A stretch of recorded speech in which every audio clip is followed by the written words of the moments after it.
नमस्कार जय जगन्नाथ।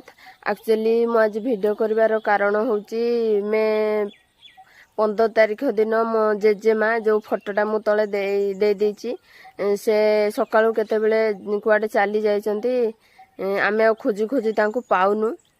आउ जदि आपण को बस स्टॉप रे किंबा को बाटर तांको भेटंती एई फोटो रे दिया जाइथिबा कांटेक्ट नंबर रे आपण निहाती भाबरे संगे संगे आप आमको जणेबे एवं अनेक मात्रा रे शेयर करेंगे।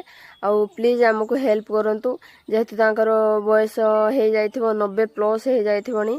आम डिस्ट्रिक्ट होची फुलबाणी पाखापाखि से टिकाबाली रो जत्ते भाई भौणी माने अछंती प्लीज आपण माने वीडियो को बहुत मात्रा रे शेयर करंतु जहा द्वारा आमे तांको फेरी पाइबो। प्लीज आपण माने निहाते आपको हेल्प करंतु। आमे भी खोजा खोजी बहुत सारा कलुनी आम बंधु बांधव संपर्क बाट तथापि आमे ताको पाउनु। जदि को बस स्टॉप रे किंबा एकुटिया रास्ता रे जदि आपण ताको भेटंती ताहले निहाती भाबरे ए नंबर रे हमको कांटेक्ट करबे एवं संग संग जणेबे। रहउची जय जगन्नाथ।